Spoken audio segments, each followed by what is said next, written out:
হিকমার অভাবের জন্য আমাদের দাওয়াতি প্রচেষ্টাগুলো ফলপ্রসূ হচ্ছে না বলে আমরা মনে করি। আমরা শুধু সেগুলোর কথা বলবো। এগুলো যে শুদ্ধ হইলে বা ঠিক হইলেই যে আমাদের কিছু হয়ে যেত তা না। সেখানে ফাইনালি এটা হচ্ছে আল্লাহর বিজয় হোক অথবা সাফল্য হোক, আল্লাহর কাছ থেকে আসবে। সকল দাওয়াতি প্রচেষ্টা বা দায়ীদের এটা মনে রাখা উচিত। তো আমরা ডক্টর সালাল ফৌজানের একটা লেখা ছিল, ওইটার অবলম্বনে এই কথাগুলো বলবো যেগুলো আমরা বলবো। এখানে প্রথম যে কারণে আমাদের ফলপ্রসূ হচ্ছে না, আমাদের প্রচেষ্টা নসিহা বা ইসলামী আলোচনা এগুলা যে ফলপ্রসূ হচ্ছে না, তার প্রথম জিনিসটাই হচ্ছে যে অনেক সময় দেখা যায় যে বিষয়টা নিয়ে আমরা কথা বলছি সে ব্যাপারে আমাদের নলেজ বা জ্ঞান নাই। এর মানে এটা না যে যিনি কথা বলতেছেন ওনার কোনো জ্ঞান নেই, তা আমরা বলতেছি না। হয়তো একটা পার্টিকুলার সাবজেক্ট নিয়ে উনি কথা বলতে যাচ্ছেন, যেটা বা কোনো একটা প্রসঙ্গ বা একটা শব্দ বা একটা টার্ম, সেটার সম্বন্ধে ওনার জ্ঞান নেই। আমার ছেলে আপনার 2008-এ হজে গেছিল। তো মোহসিন আল আব্বাদ উনি মারা গেছেন, ওনার রহিমাহুল্লাহ, ওনার কি বলে হালাকায় বসছিল সে মদিনার মসজিদে। কেউ তাকে জিজ্ঞেস করছে খুব উদ্ভট একটা প্রশ্ন, কুমির খাওয়া হালাল কিনা। উনি একটু পজ নিয়েছেন, নিয়ে বলছেন জানি না। এই মাপের একজন স্কলার জানি না বলতে পারেন, কিন্তু আমাদের খুব সাধারণ লেভেলের দায়ীদেরও আমরা দেখি যে জানি না কথাটা আমাদের মুখ দিয়ে আসে না। আমরা সকল বিষয়ে কথা বলতে চাই, সকল বিষয়ে আমাদের জ্ঞান আছে অথবা আমাদের দক্ষতা আছে, এরকম একটা ভাব করি আমরা। এই জানি না কথাটা বলতে শিখতে হবে। একইভাবে কয়েকদিন আগে, ধরেন বছর 2 আগে, ক্রিপ্টোকারেন্সি নিয়ে একজন সৌদি স্কলারকে জিজ্ঞেস করছে কেউ। উনি বলছেন যে এই সম্বন্ধে পর্যাপ্ত জ্ঞান নাই বা পর্যাপ্ত গবেষণা হয় নাই, ইনফরমেশন নাই, শেষ। এখানে যদি উনি কথা বলতে যাইতেন একটা ভুল কিছু হয়ে যেতে পারত। ঠিক যেভাবে কুমিরের, এটা আমাদের হয়তো এখানে যারা বসে আছেন তাদেরকে যদি আমরা জিজ্ঞেস করি যে কুমির খাওয়া হালাল কিনা, অনেকেই উত্তর দিবেন, হয়তো এই দিক বা ওই দিক দিবেন, এটা হিংস্র, এটা খাওয়া ঠিক না, অথবা এটা তো পানির, সেভাবে খাওয়া যায়, অনেক রকম থিওরি আসবে। কিন্তু অত বড় স্কলার উনি বলছেন জানি না। এটা আমাদের শেখা উচিত। এরপরে আরেকটা জিনিস দেখা যায় যে ইংলিশ বলার একটা প্রবণতা এখন দেখা যায় দায়ীদের ভিতরে, ইংরেজি কথা বলা। এর ভিতরে অনেক ভুলভ্রান্তি হয়, অনেক সময় হাসির খোরাক হয় সেগুলা। তাতে কি হয়, দাওয়াতি প্রচেষ্টাটা লাইট হয়ে যায়, ওইটার গ্র্যাভিটিটা কমে যায়। যখনই আপনি একটা ইংলিশ ভুল শব্দ বললেন অথবা বলতে গিয়ে একটা গ্রামারে ভুল করলেন বা প্রোনাউন্সিয়েশনে ভুল করলেন, সাথে সাথে কিন্তু বিশেষ করে ইয়াং জেনারেশন, আমাদের দেশের কিন্তু একটা বড় অংশ হচ্ছে ইয়াং মানুষ, যারা অনেক বড় একটা জনসংখ্যা, যারা আমাদের target group in a sense, যে তারাই আগামীর দেশটাকে গড়বে বা আগামীর উম্মার হবে, তারা রক্ষক হবে বা উম্মার দায়িত্ব নেবে তারা। সো সেইখানে আমরা অনেক সময় দেখা যায় যে একটা এরকম কথা বলতে গিয়ে আমরা জিনিসটাকে একেবারেই হালকা করে ফেলি।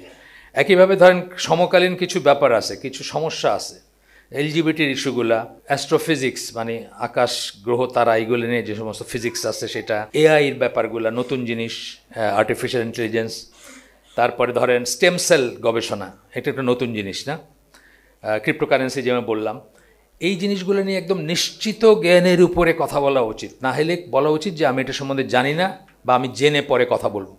কিন্তু দেখা গেছে আমাদেরই আলেমরা বা দায়ীরা বা আমাদের অনেক শ্রদ্ধাভাজন ব্যক্তিরা কোনো একটা প্রশ্নের উত্তর দিতে গিয়ে এমন একটা কথা বলছেন যেটার জন্য তাদেরকে ফেসবুকে এমনভাবে ট্রল করা হয়েছে, যাদের সামনে আমরা বসি না, বসতে গেলে 2বার চিন্তা করি, তারা বললে পরে বসি। এই শ্রেণীর আলেমদেরকেও দেখা গেছে ফেসবুকে একদম পচায় ফেলছে, বিকজ উনি মুখ দিয়ে এমন একটা কথা বাইর করেছেন যেটা সাবস্টেন্সিয়াল না, যেটা সত্যাসত্য বিচার করেন নাই, বাট কি বলতেছেন এটা ভেবে দেখেন নাই। তো এই সমস্ত জিনিসগুলো হয় কি, একটা দাওয়াতের ওই আলেম, ধরেন ওই আলেমের কথা হয়তো, যার কথা বলতেছি, যে কোনো একজন, যে কেউ হইতে পারে, এটা তার কথা হয়তো অনেক অনেক দামি কথা, কিন্তু এই একটা ভুলের জন্য বাকি আর কোনো কথাই তার শুনবে না। আজকাল তো এরকমই চলতেছে, ট্রেন্ডগুলো যারা করে, ট্রেন্ড সেট করে যারা, বা ট্রেন্ডিং বলে না, আরও কি বলে, সব ট্রল বলে, আর কি ভাইরাল হওয়া বলে, ইত্যাদি ইত্যাদি। আমার নিজের ফেসবুক অ্যাকাউন্ট নাই, সুতরাং আমি এটার সঙ্গে খুব বেশি পরিচিত না, কিন্তু আমি বুঝি যে কি হচ্ছে। তো এই ব্যাপারে এই জন্য আমাদের সাবধান হওয়া উচিত। এখানে সূরা ইউসুফের 108 নম্বর আয়াতে আল্লাহ বলেন যে রসুলকে বলতেছেন যে রসুল এবং তার সাথে যারা আসেন তারা নিশ্চিত জ্ঞানের উপরে আল্লাহর দিকে দাওয়াত দেন, নিশ্চিত জ্ঞানের ভিত্তিতে দাওয়াত দেন। এবং আমরাও সেটা চেষ্টা করব যে আমরা যেন কিছু বলি, আমরা কোনো কথা বলি যে ব্যাপারে আমাদের জ্ঞান আছে, নিশ্চিত জ্ঞানের উপরে আমরা কথা বলবো। এরপরে হচ্ছে যে দায়ী যারা অথবা আলেম বা দাওয়াতি কাজ যারা করেন, নসিহা যারা করেন, তারা প্রত্যেকটা আয়োজনের আগে অতি অবশ্যই হোমওয়ার্ক করে যেন আসেন। আমরা যেহেতু দাওয়াতি কাজ অ্যারেঞ্জ করি, আমি আইসিডির সাথে যুক্ত, আমাদের এখানে হালাকা হয়, অনেক সময় অনেককে ডাকি আমরা, আমাদের ফিক্স কয়েকজন স্কলার আছেন, তার বাইরেও আমরা অনেককে ডাকি। তো আমরা এটা খুব ফিল করি যে হোমওয়ার্ক ছাড়া বসলে অডিয়েন্স কিন্তু বোঝে, অডিয়েন্সে তো বোকা না, অডিয়েন্স ঠিকই বোঝে যে এই লোকটা জাস্ট পাঞ্জাবি পরে এসে বসে গেল ক্যামেরার সামনে, মানে ধরেন কথার কথা। আর হোমওয়ার্ক করলে সেটাও বোঝে, যে হোমওয়ার্ক করে দেখা যায় কত পয়েন্ট নিয়ে আসছেন, কত এই নিয়ে গবেষণা ভিত্তিক কথা বলতেছেন, এগুলো কিন্তু অডিয়েন্সরা মানে যারা আমজনতা তারা কিন্তু খেয়াল করে। এটা একটা পয়েন্ট যে আমরা যেন হোমওয়ার্ক করে আসি। এবং অনেকেই মনে করেন যে আমি তো একদিনে মানে এক বছরে 365 দিন, আমি 300 দিনই ইসলাম নিয়ে কথা বলি, তা আমি তো সবই জানি বা সবই, আমি তো কথা বলার তো কোনো জড়তা নাই। কিন্তু দেখা গেল আমি একটা পার্টিকুলার সাবজেক্ট শুনতে চাইতেছি, সেটার উপর উনি হোমওয়ার্ক করেন নাই, তারপরে এসে ওইখানে বসে ট্যাব বা ল্যাপটপের দিকে তাকায় দেখতেছেন যে কোথায় কী আছে। এটা খুবই ড্যামেজিং দাওয়াতি কাজের জন্য। তারপরে আরেকটা হচ্ছে যে অডিয়েন্সের ল্যাঙ্গুয়েজে কথা বলা। আপনি কাদের ভিতর কথা বলতেছেন, এই জিনিসটা খুব ইম্পর্টেন্ট। আপনি যদি নবিশদের ভিতরে একদম নতুন একটা কমিউনিটিতে গেছেন, আপনি অনেক বড় বড় টার্ম ইউজ করলেন, খুব কমন জিনিস, ধরেন ইজতেহাদ। ইজতেহাদ খুব কমন একটা টার্ম, যারা জানেন। কিন্তু এমন কমিউনিটি থাকতে পারে যেখানে ইজতেহাদ কথাটা নাই, আধা ঘন্টা 1 ঘন্টা বক্তৃতা শোনার পরে জিজ্ঞেস করলো ইজতেহাদ মানে কি, তো পুরা এইটাই আপনার ভেস্তে গেল আর কি। এইগুলো খেয়াল করার ব্যাপার আছে যে যাদের এখানে যারা টার্গেট গ্রুপ, আজকে এক ধরনের মানুষ আছেন এখানে, আরেকটা জায়গায় আরেক ধরনের মানুষ থাকবেন, তাদের লেভেলে গিয়ে কথা বলা উচিত, যেন সে ওইখান থেকে কিছু নিয়ে বাড়ি যেতে পারে। কিন্তু দেখা গেল ওইখান থেকে আপনি কথা বলতেছেন, কিন্তু সে অ্যাট দ্য এন্ড অফ পুরা বক্তৃতা শেষ হওয়ার পরে জিজ্ঞেস করলো যে আকিদা মানে কি অথবা মানহাজ মানে কি, তাহলে আপনার পুরো আয়োজনটাই অন্যরকম হয়ে গেল। এটা খেয়াল করা উচিত। এবং টার্মিনোলজি যেগুলো বলছি, টার্মগুলো যেন যে লেভেলের মানুষ তাদের মতো হয়। 2 নম্বরটা হচ্ছে দায়ীরা অনেকেই অনেক সময় মানুষকে যে উপদেশ দেন বা মানুষকে যেদিকে আহ্বান করেন ওনারা, সেই অনুযায়ী আমল করেন না, এটাও খুব ড্যামেজিং একটা জিনিস। সবচেয়ে বড় দাওয়াতের মাধ্যম হচ্ছে আপনি এক্সাম্পল হওয়া, কিন্তু আপনি নিজে সেই অনুযায়ী কাজ করেন না।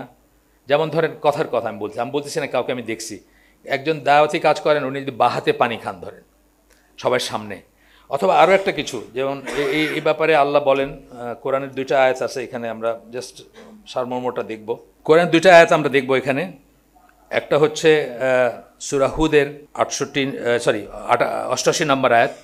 এখানে বলতেছেন যে শোয়েব আলাইহিসসালামের কণ্ঠে, মানে তার বর্ণনায়, তার জবানে আল্লাহ বলতেছেন, তার এইটা উদ্ধৃত করছেন আল্লাহ, যে উনি বলতেছেন যে আমি তোমাদেরকে এমন কিছুতে নিষেধ করতে চাই না যেটা আমি নিজে করি। এক্স্যাক্টলি এই জিনিসটা আমি বলতেছি, আমি একটা কিছু নিষেধ করলাম কিন্তু আমি করি, এই জিনিসটা যেন না হয় দায়ীদের ব্যাপারে। বিশেষ করে মানুষ কিন্তু এটা খেয়াল করে, আমি একটা উদাহরণ দিব পরে। আর আরেকটা আয়াত আছে এখানে, সূরা আল আনাম 162-63 নম্বর আয়াত, যেখানে বলো আমার সালাত, আমার কোরবানি, আমার জীবন, আমার মরণ আল্লাহর জন্য, আল্লাহ বলে দিতেছেন, বলতে রাসূলকে বলতেছেন। একদম শেষ কথাটা আমি শুধু শেষ কথার জন্য আমি এই আয়াতটা নিয়ে আসছি। সেখানে বলতেছেন যে আমি হচ্ছি প্রথম আত্মসমর্পণকারী, বা আমি হচ্ছি প্রথম মুসলিম। অর্থাৎ আমি যা বলবো এরপরে সেগুলোর কাছে আমি নিজে আত্মসমর্পণ করছি আগে, মানে আমি সেটা করি, সোজা কথা।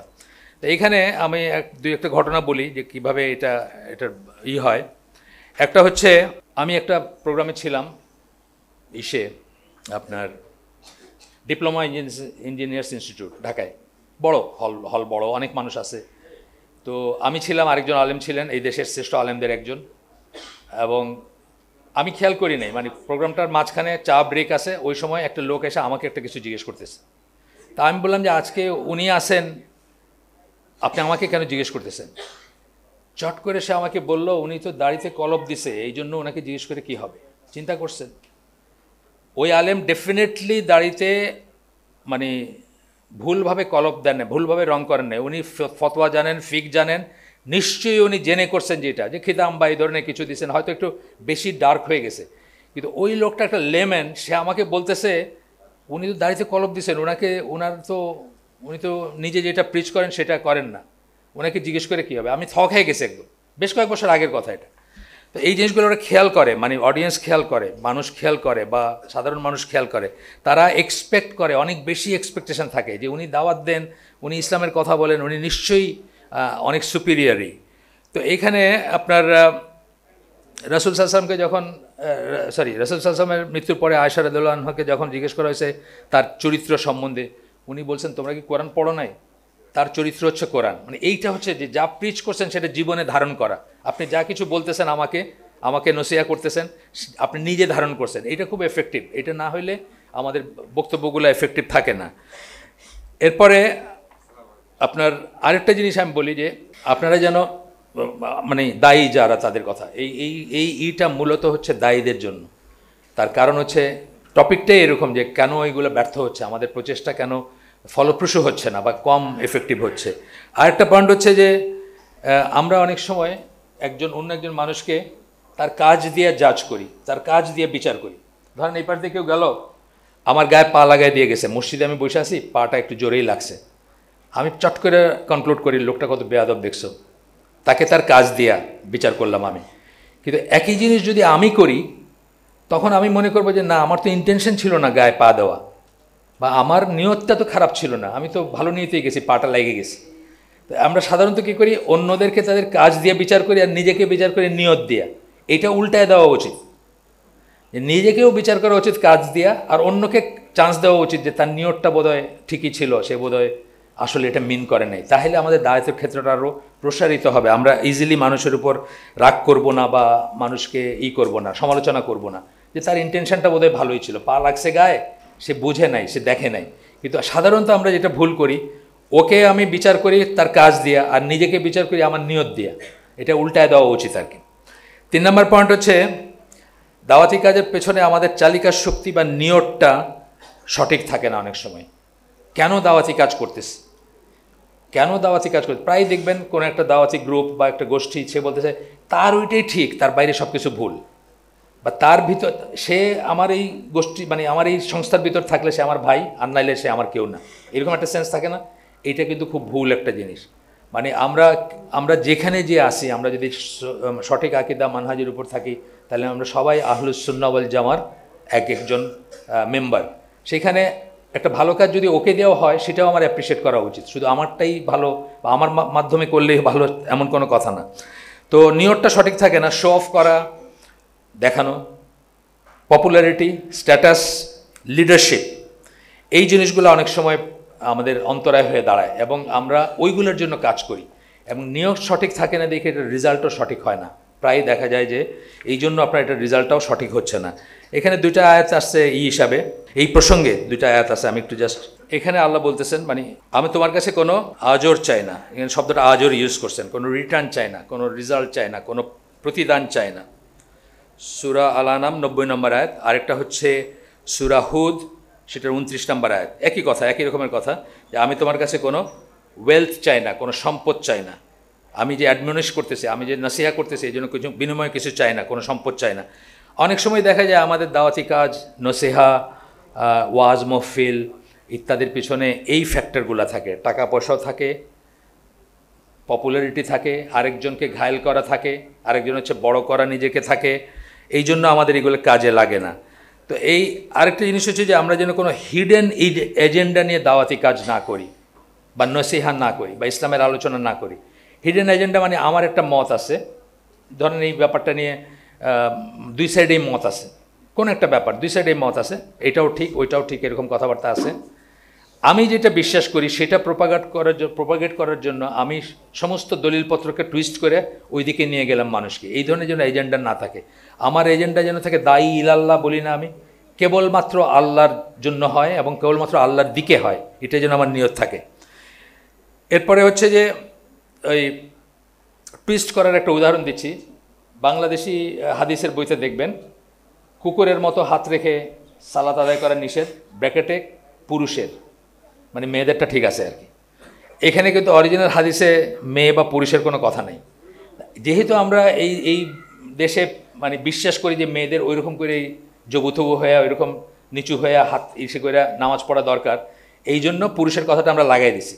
এইটা একটা উদাহরণ, যে যেমন টুইস্ট করা, যেটাকে বললাম আমি, যে বিকৃত করা একটা কিছুকে, এটা একটু চিন্তা করা উচিত যে আমরা যেন কথার মারপেচ, কথার ভিতরে করে আপনার নানা রকমের ফন্দি করে যেন অন্যকে ঘায়েল করার জন্য এজেন্ডা নিয়ে যেন কাজ না করি, যেন এটা খালিস নিয়তে শুধু আল্লাহর জন্য হয়, শুধু আল্লাহর জন্য এবং শুধুমাত্র আল্লাহর দিকে দাওয়াতের জন্য হয়। এরপরটা হচ্ছে গুরুত্ব অনুযায়ী অগ্রাধিকার ঠিক করা। গুরুত্ব অনুযায়ী অগ্রাধিকার ঠিক করা। দাওয়াতি কাজ যারা করতে গেছেন, নাসিহা বা ইসলামী আলোচনা, এক একটা কমিউনিটিতে হয়তো এক একটা জিনিসের গুরুত্ব বেশি। এইখানে হয়তোবা সবাই লা ইলাহা ইল্লাল্লাহর মিনিং জানেন, সবাই তাওহীদের মানে জানেন, এই কমিউনিটিতে হয়তোবা সেটা। কিন্তু আমি যখন আম মানুষের কাছে দাওয়াত দিতে যাচ্ছি, যেমন আমাদের দেশের সবচেয়ে বড় দাওয়াতি গোষ্ঠী, তারা কিসের দিকে দাওয়াত দেয়? তারা কিন্তু প্রথমেই বলে মসজিদে আসেন, মসজিদে আসেন, নামাজ অ্যান্ড দেন অন্যান্য কার্যক্রম। তাওহীদের দিকে কি শুনছেন? আমি কিন্তু অনেক কটা, আমি যখন ইয়াঙ্গার ছিলাম আমি দেখছি, তাদের সাথে গেছি কখনো, তা যেটাকে গাশত বলে, সেটাতে গেছি। আমি কখনো তাওহীদের দাওয়াত শুনি নাই। আপনারা শুনলে আমাকে ঠিক করে দিন, কারেক্ট করে দিন। আমি সবসময় শুনছি মসজিদে যাওয়ার দাওয়াত, মসজিদের দিকে আসেন, বা আরও অন্যান্য জিনিসের দাওয়াত শুনছি, কিন্তু তাওহীদের দাওয়াতটা আমি কখনো শুনি নাই। আপনারা যদি ঠিক হয় আপনারা শুনলে আমাকে কারেক্ট করে দিন। তো কোরআনে একটা টার্ম পাই আমরা, যে সৎ কাজে আদেশ, মন্দ কাজে নিষেধ, পাই না? এই কথাগুলো পাই তো, সৎ কাজের দিকে করবেন, আদেশ করবেন, মন্দ কাজে নিষেধ করবেন মানুষকে। অথচ সবচেয়ে বড় সৎ কাজের আদেশ কি? তাওহীদের দিকে দাওয়াত দেওয়া, বা তাওহীদের দিকে ডাকা, কাউকে তাওহীদের আদেশ দেওয়া, তাই না? সবচেয়ে বড় অসৎ কাজ কি? শিরক এবং কুফর থেকে মানুষকে বারণ করা, তাই না? কিন্তু সেটা রেখে আমরা অন্য প্রায়োরিটিতে যখন যাই, তখন আমাদের এটা কোনো কাজে লাগে না, বা মকসাদে পৌঁছায় না, কোনো একটা ইসে পৌঁছায় না। অবশ্যই তারপরেও সেটা আল্লাহর উপর ডিপেন্ড করতো এটা সাকসেসফুল হবে কি না হবে, কিন্তু ইনিশিয়ালি শেষ হয়ে গেল, কারণ আপনি 1 নম্বর বাদ দিয়ে 2 থেকে শুরু করলেন, তাই না? আমরা ইসলামের স্তম্ভ যখন বলি 1 নম্বরটা কি? আশহাদু আল্লা ইলাহা ইল্লাল্লাহ ওয়া আশহাদু আন্না মুহাম্মাদান আবদুহু ওয়া রাসূলুহু। এটা ঠিক না থাকলে বাকি 4টার মানে আছে? কোনো মানে নাই। এটা নাই, ধরেন আপনার ভিতর নাই, এটা আপনি এটা বুঝেন না, বাকি 4টা আপনি খুব সুন্দর করে করতেছেন, হইলো কিছু? হইলো না। তো এই জন্য প্রায়োরিটিতে ভুল হয়ে যায়, এটা আমরা খেয়াল করব যে আমাদের জন্য এরকম প্রায়োরিটিতে ভুল না হয়। এখানেও আরও 2টা আয়াতের আছে, আপনার রেফারেন্স আছে এখানে। তো প্রথমটা হচ্ছে সূরা নাহল 36 নম্বর আয়াত, যে প্রত্যেক জাতির কাছে যে রাসূল পাঠানো হয়েছে প্রত্যেক জাতির কাছে রাসূল, তাদেরকে অর্ডার করা হয়েছে যে তারা কেবলমাত্র আল্লাহর ইবাদত করবে, তাকেই মান্য করবে, এবং তাদের ইবাদতকে আল্লাহর জন্য, পিওরলি আল্লাহর জন্য হবে, এবং তারা তাগুতকে অস্বীকার করবে। তাগুত কথার মানে কি? প্রাথমিক মানে, তাগুতের 5টা মিনিং বলেন স্কলাররা। প্রথম মানেটাকে আল্লাহ ছাড়া আর যা কিছুর ইবাদত করা হয়, এখানে সেটাই বোঝানো হয়েছে, যে আল্লাহ ছাড়া আর যা কিছুর ইবাদত করা হয়। আরেকটা আছে সূরা আম্বিয়া 25 নম্বর আয়াত, একই ধরনের কথা, যে আল্লাহ এমন কোনো রাসূল পাঠান নাই যাকে এই আদেশ দেন নাই যে কারো, মানে আল্লাহ ছাড়ার কারো ইবাদতে পাওয়ার যোগ্য আর কেউ নাই, এই আদেশ দেন নাই, বা এই কথাটা বলেন নাই। তারপরে বলতেছেন যে সুতরাং তোমাদের ইবাদতকে পিওরলি আল্লাহর জন্য নির্ধারণ করো। এই আয়াতটা সূরা আম্বিয়ার আপনার 25 নম্বর আয়াত। আচ্ছা, আপনারা জানেন যে মুয়াজ বিন জাবালকে যখন ইয়েমেনে পাঠানো হয়েছিল দাওয়াতের কাজের, আহলে কিতাবদের ভিতর বা দাওয়াতি কাজের জন্য, তাকেও কিন্তু আল্লাহ রসুল এটা বলে দিয়েছিলেন যে প্রথমে লা ইলাহা ইল্লাল্লাহর দাওয়াত দিতে, যদি তারা মানে তারপরে স্টেপ বাই স্টেপ যাইতে। আমাদেরও সেটা হওয়া উচিত, আমরা যেন এই প্রায়োরিটিতে ভুল না করি। ইনশাল্লাহ আমাদের এখানে যারা আছেন তাদের ভুল করার কথা না, কিন্তু এরকম ভুল করে মানুষ, অনেক অন্যান্য জিনিস নিয়ে কথা বলতেছে। মানে ওয়াজগুলো আমাদের যেগুলো হয়, ওয়াজগুলো শুনে দেখেন কত টাকা, কত পয়সা, কত সময়, না কত মানুষ হয়। মানে সিলেটে এবার একটা শুনলাম, মানে মানুষের, মানে কত লক্ষ মানুষের সেটা নিয়ে হিসাব চলতেছে, মোবাইলে নাকি কয় লক্ষ পকেটমার হয়েছে এখানে শুনলাম। মানে এত বড় আয়োজন ছিল, কিন্তু সেই আয়োজনের কথাগুলো কি এই লাইনে আসে কিনা, এটা আমাদের চিন্তার ব্যাপার আছে। এরপরে এটা হচ্ছে যে ধৈর্য রাখা, দাওয়াতি কাজে, নসিহা, ইসলামী আলোচনা, সবসময় ধৈর্য রাখা। ধৈর্যর মানে আমি জানি না, আমি যখন একটা সফটওয়্যার ছিল আপনার, আহমদ শাকের বলে একজন ভদ্রলোক, অনেক বছর আগে, প্রায় 20 বছর আগের কথা, উনি প্রথম, আমি আর এরকম দেখি নাই তখন, যে থিমেটিক সার্চ দেওয়া যেত, ওয়ার্ড সার্চ দেওয়া যেত কোরআনের আয়াতের বা শব্দের। তো তখন ওইখানে আমি ধৈর্যটা, মানে পেশেন্স দিয়ে সার্চ দিলে 69 বার আসছে, শুধু প্রাইমারি মিনিংটা আর কি, পেশেন্স, পেশেন্টলি, এরকম। এরপরে আরও সেকেন্ডারি মিনিং তো আরও আছে। এতই গুরুত্বপূর্ণ ইসলামের ধৈর্যটা। আলী রাদিয়াল্লাহু আনহুর একটা আসার আছে যে ধৈর্য হচ্ছে দিনের মাথার মতো। মানুষের যেমন মাথা কেটে ফেললে মানুষ থাকে না, দিনের সেরকম ধৈর্য যদি কেটে ফেলেন, ধৈর্য যদি না থাকে তাহলে দিন থাকে না। এরকম আসার আছে, আমার কাছে আছে, ওটা দলিল সাথে নাই, কিন্তু মুখস্থ এটা মোটামুটি অনেকবার বলছি এটা নিয়ে। তো এই ইসলামিক বিলিফ বইটাতে আছে এটা। তো এই ব্যাপারটা অত্যন্ত ইম্পর্ট্যান্ট। এটা আমরা অনেক সময় মনে রাখি না, বা অনেক সময় একজন বড় দায়ী উনি হয়তো খুব ইনটলারেন্ট হয়ে যান, স্যার কথা হয়তো কেউ খেয়াল করে শুনলো না 1 মিনিট, অথবা এটা খুব ইম্পর্ট্যান্ট ব্যাপার ধৈর্যটা। এটা দাওয়াতি কাজে ব্যর্থতার আরেকটা কারণ হচ্ছে রেগে যাওয়া। অনেক সময় আমাদের দায়ীরা বা বক্তারা রেগে যান। আমি একটা মসজিদের স্মৃতি মনে করতে পারি যে একটা ফ্লোরে ধরেন 500 মানুষ আছেন, যিনি খতিব ছিলেন উনি একদম মানে শেষ টাইম যেটা দেওয়া হয় তার আধা ঘন্টা পরে আসছেন। 500 মানুষ আধা ঘন্টা করে গেলে কত, 250 ম্যান আওয়ার কিন্তু নষ্ট হয়েছে মানুষের। অনেক বড় একটা সম্পদ এটা, তাই না? মানুষ বসে আছে, উনি আসার পরে কেউ বোধহয় একটু আওয়াজ তুলছে যে দেরি হয়ে গেল আজকে। এটা প্রচণ্ড রেগে গেলেন উনি আমার সামনে, প্রচণ্ড রেগে গেলেন, বললেন আমরা কি করে আসি আপনারা জানেন, এই জ্যাম, এটা এটা এটা এটা পার হয়ে জানি। একবার সরিও বললেন না উনি। আপনারা কি মনে করেন যে এটা ঠিক আছে? আমি তো মনে করি নিঃশর্ত ক্ষমা চাওয়া। আমার কি অজুহাত আছে এটা পরের কথা। আমার গাড়ির টায়ার পাঞ্চার হয়েছে, আমার রাস্তায় জ্যাম ছিল, এগুলো যাইনেই আমি অ্যাসাইনমেন্ট নিছি যে আমি এতটার সময় হাজির হব এখানে। 500 মানুষ বসে আছে, আমার মাফ চাওয়া উচিত ছিল সবার কাছে প্রথমেই। 1 মুহূর্তে মানুষ মাফ করে দিত তাকে।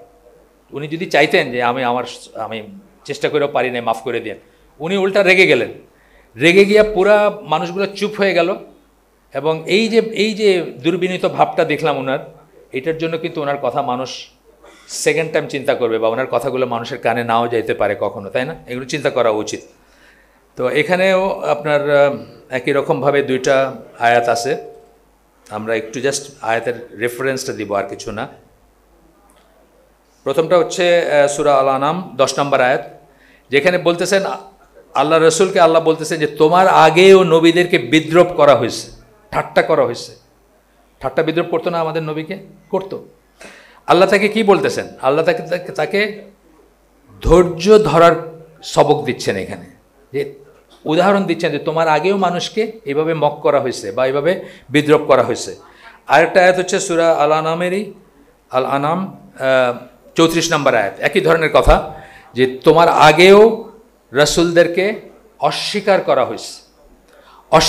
হয়েছে, কিন্তু তারা ধৈর্য সহকারে সেটা বা পার্সিভিয়ারেন্স, অধ্যবসায় সহকারে সেটাকে মোকাবেলা করছে, এবং তারা যে কষ্ট পাইছে সেটাকে গ্রহণ করছে যতক্ষণ না আল্লাহর নুসরা বা সাহায্য আসছে ততক্ষণ পর্যন্ত। এটা হচ্ছে এটা সারমর্ম এই আয়াতের।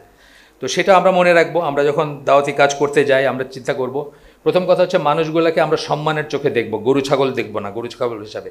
কারণ ওই যে 500 মানুষকে বসায় রেখে যিনি রাগ করছেন, উনি মানুষকে মানে একটা হিউম্যানিটির ইউনিট হিসাবে দেখেন না, উনি নিজেকে অনেক বড় মনে করেন, না মানুষকে গরু ছাগল মনে করেন। এটা মনে করা উচিত না, এটা দাওয়াতি কাজ ড্যামেজ করে দেয় আমাদের। এরপরেরটা হচ্ছে উত্তম আচরণ করতে না পারা। কিছুটা আগেরটার আসছে, আগেরটার অবশ্য ধৈর্য ছিল, পরটা আসছে উত্তম আচরণ করতে না পারা। উত্তম আচরণ, এই ডক্টর সাইফুল্লাহ কয়েকদিন আগেই একটা আমাদের আইসিডির একটা হালাকার ইসে বললেন যে আপনি যে ইসলামকে ধারণ করবেন সে পাত্রটাকে আগে রেডি করতে হবে, আচরণ শিখতে হবে আগে।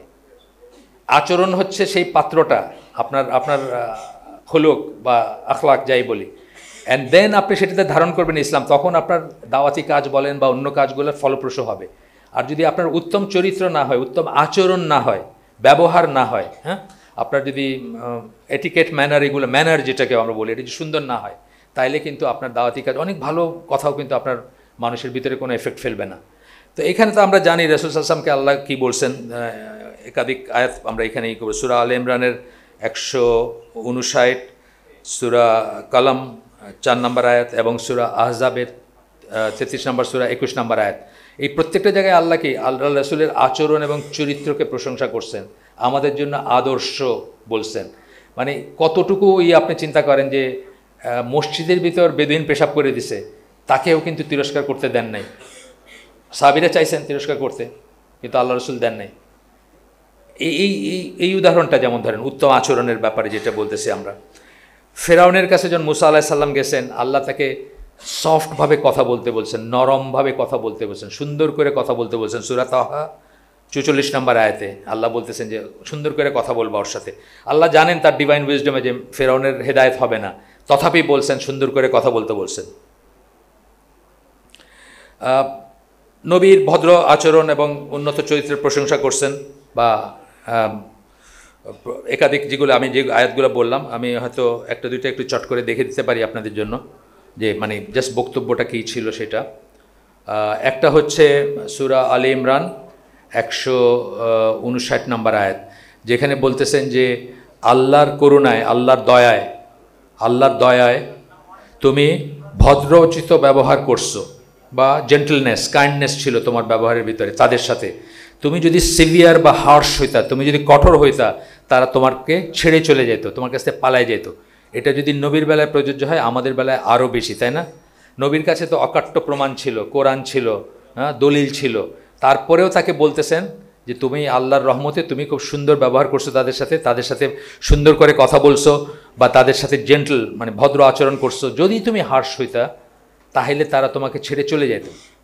আরেকটা আয়াত হচ্ছে আপনার এরপরেরটা সূরা কলম, যেখানে আল্লাহ বলতেছেন যে মানে খুবই সুউচ্চ মর্যাদার চরিত্র দিয়ে তোমাকে করা হয়েছে, তোমার চরিত্রটা ওইরকম আর কি। আল্লাহ বলতেছেন ইন্নাকা লাআলা খুলুকিন আযীম। আপনারা হয়তো মানে জাস্ট অংশটা করছেন, এখানে কোট করছেন আর কি। তো এটা গেল একটা। এরপরে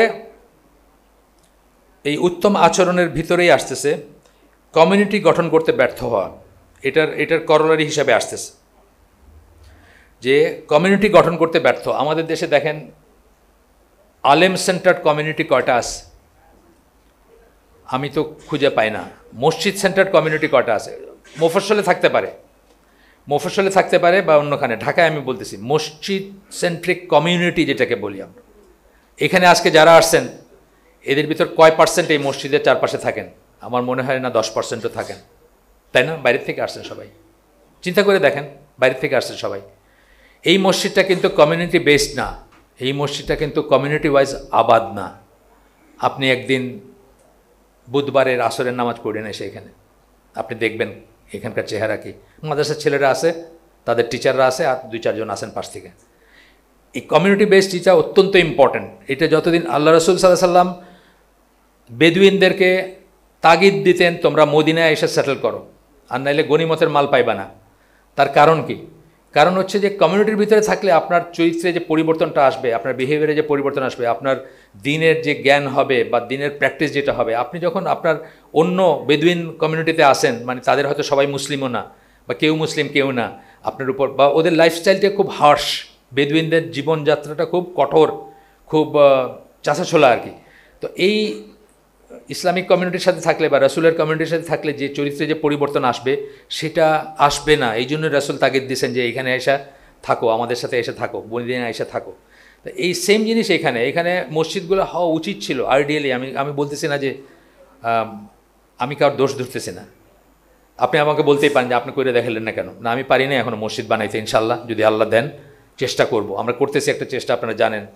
তো কমিউনিটি গঠন করা, যেই জায়গায় আলেম বেসড অ্যান্ড মসজিদ বেসড, মানে আলেম হবেন মসজিদের একজন আলেম থাকবেন, রেসিডেন্ট আলেম। আমি অনেক বছর ধরে এই কথাটা বলে আসতেছি যে রেসিডেন্ট আলেম থাকবেন, সেই আলেম ওই মসজিদকে আবাদ করবেন, তার চারিদিকে একটা কমিউনিটি থাকবে, তারা জানাজা হোক, বিয়া হোক, তালাক হোক, যে কোনো মাসলা, যে কোনো ইসে তার কাছে ছুটে আসবে, উনি একজন রেসিডেন্ট আলেম হবেন। এই আইডিয়াটা আমার আসছিল, আমি একবার ডারবান গেছিলাম সাউথ আফ্রিকা, তখন আহমেদ দিদার বেঁচে আছেন।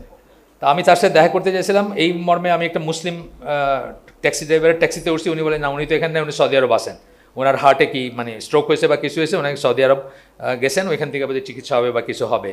তো তখন আমি বললাম ঠিক আছে, আমি চলেন ওনার অফিসটা, মসজিদটা দেখে যাই। গিয়ে দেখলাম যে মসজিদ নববীর স্টাইলে আর কি, চারিদিকে আপনার কমিউনিটি, যদিও মসজিদ নববীর সাথে এটা তুলনা করা যায় না। আর ওনার অফিসটা অ্যাক্রস দ্য স্ট্রিট, রাস্তার ওই পাশে অফিসটা, আর মসজিদের চারিদিকে হচ্ছে মানে একটা কমিউনিটি, মানে একটা দেশের ভিতর দেশ বলতে পারেন। এইভাবেই কিন্তু আমাদের সার্ভাইভ করতে হবে। কমিউনিটিবদ্ধ হইলে আমরা সার্ভাইভ করতে পারবো। আর একলা একলা কোথায় আসেন, কোথায় থাকতেছেন এটা কিন্তু ওইটা বেয়ার করে না, ওই রেজাল্টটা আসে না। আমরা ছোট্ট করে দেখতেছি মসজিদ বেস যদিও করতে পারি নাই, আমাদের স্কুল বেস একটা কমিউনিটি আছে, আইসিডি যে স্কুলটা আছে, এসসিডি যেটা, আপনারা অনেক গার্জিয়ানরা আছেন এখানে আসেন, আপনারা জানেন যে 640টার মতো স্টুডেন্ট আছে 2 শিফটে। এখন চারিদিকে বাসাগুলোতে সব গার্ডিয়ানরা আছেন যারা সই আকিদার, যারা আপনার সালাত পড়তেছেন একই মসজিদে, দেখা হচ্ছে মেয়েদের ভিতরে নিজেদের ভিতরে তারা সোশ্যালাইজ করতেছেন। আমাদের প্রিন্সিপাল সাহেবের মা মারা গেলেন তারাবির রাত্রে, একটা তারাবির রাত্রে আর কি, নামাজের ভিতরে আমরা তখনই উনি মারা গেলেন। আধা ঘন্টা 1 ঘন্টার ভিতরে 300-350 মানুষ, মাঠটা ভরে গেল, উনি নিজে জানাজা পড়াইলেন। এই যে এইটা দেখে আমি এবং আমার ওয়াইফ বলতেছিলাম যে আমাদের জানাজা যেন এখানে হয়। সাথে সাথে সব কি সব শুদ্ধ আকিদার মানুষ, তাই না? সব মানে শিরক বিবর্জিত বা কুফর বিবর্জিত মানুষ। সুতরাং আমি তো আশা করব যে এইসব মানুষ আমাকে জানাজা পড়ুক আমাকে সমাহিত করুক। তো এই জিনিসটা হবে যখন আপনারা একটা কমিউনিটির ভিতরে থাকতেছেন। আর নাহলে উত্তরায় কেউ মারা গেছেন, আমি শুনতে 6 ঘন্টা এখান থেকে রওনা দিয়ে পোস্তে কভার হয়ে গেছে, কথার কথা বলতেছে। এইটা হচ্ছে কমিউনিটিবদ্ধ হয়ে থাকার ব্যাপার। এরপরে রেসিডেন্ট স্কলার যেটা আমি বলছি, যে এরপর 7 নম্বর পয়েন্টটা হচ্ছে দৃঢ়চিত্ত হওয়া। এটাই আমার শেষ পয়েন্ট, আমার 45-এ শেষ হবে, জাস্ট 2 মিনিট আছে, 2 মিনিটে হয়ে যাবে এটা। দৃঢ়চিত্ত হওয়া, ইস্তেকামা বলি না আমরা একটা কথা, মানে শক্ত থাকা দিনের উপরে, নিজে শক্ত থাকবেন এবং দৃঢ়চিত্ত হবেন। এটা অটল থাকতে না পারাটা এবং নিরাশ হয়ে যাওয়া থেকেও ব্যর্থতা আসে। আপনি হিকমা করতে গিয়া ছাড় দিয়ে দিলেন, একটা হিকমা দেখাইতে গিয়ে আপনি ছাড় দিয়ে দিলেন শিরকের সাথে, বেদাতের সাথে, বা শিরক যারা করে বা বেদাত যারা করে তাদের সাথে একটা গিভ অ্যান্ড টেক শুরু হয়ে গেল আপনার। এইখান থেকে শুরু করে অনেক কিছু হতে পারে। তো আমরা যখন বলি যে দৃঢ়চিত্ত, যখন 4টা উপাদান আছে, এটাতে 4 রকমের গুণ থাকতে হবে। প্রথমটা হচ্ছে অনেস্টি বা সততা, কিন্তু সততা ইটসেলফ এনাফ না। আরেকটা হচ্ছে বাইর ভিতর সমান হওয়া, কংগ্রুয়েন্স বলি ইংরেজিতে আমরা। ভিতরটা আপনার যা, বাইরটা আপনি মুখে যেটা বললেন ভিতরে ওটা আছে, ভিতরে যেটা আছে ওটা মুখে বললেন। 3 নম্বরটা হচ্ছে হিউমিলিটি, বিনয়ী হওয়া। যে যত বড় স্কলার হবেন, যত বড় দায়ী হবেন, তিনি তত বেশি বিনয়ী হবেন। আর 4 নম্বরটা হচ্ছে সাহস থাকা, প্রতিকূল অবস্থায় একটা সত্য কথা বলার সাহস থাকা। এই 4টা গুণ আপনাকে দৃঢ়চিত্ত করবে। হ্যাঁ, দৃঢ়তা থাকবে আপনার ভিতর এবং আপনি কষ্ট সহিষ্ণু হবেন। সব শেষে একজন দায়ী যেটা চেষ্টা করবেন সেটা হচ্ছে, আমার বক্তব্য শেষ। লাইট নিভাই দিয়েছিলেন কেন? শেষ মনে করছেন নাকি? আর 1 মিনিট, এই শেষ, এখনই শেষ। 45 হয়েছে। 2টা কথা স্কলারদের প্রতি, দায়ীদের প্রতি। কথা দিলে কথা রাখবেন। যেমন প্রোগ্রাম কথা দিয়েছেন, এই জায়গায় প্রোগ্রাম করবেন, হঠাৎ করে 24 ঘন্টা আগে বললেন যে না পারলাম না, আরেকটা কিছু, এটা খুব চিন্তা করে করা উচিত। এতে খুব ড্যামেজিং এফেক্ট হয়। আমার উপর হবে না, আমি জানবো যে উনি কেন এটা করছেন, কিন্তু গণসাধারণ জানবে না। আর 2 নম্বর হলো সময় দিলে সময় রাখা। যেটা বললাম যে আধা ঘন্টা পরে আইসা 500 মানুষের চোটপাট দেখাইবেন না যে আপনারা এত অধৈর্য কেন, আমি তো কত কষ্ট করে আসছি। সুবহানাকা আল্লাহুম্মা ওয়া বিহামদিকা আশহাদু আল্লা ইলাহা ইল্লা আনতা আস্তাগফিরুকা ওয়া আতুবু ইলাইক। আসসালামু আলাইকুম ওয়া রাহমাতুল্লাহি ওয়া বারাকাতুহু। আমার একটা প্রোগ্রাম আছে, আমি চলে যাব এখন।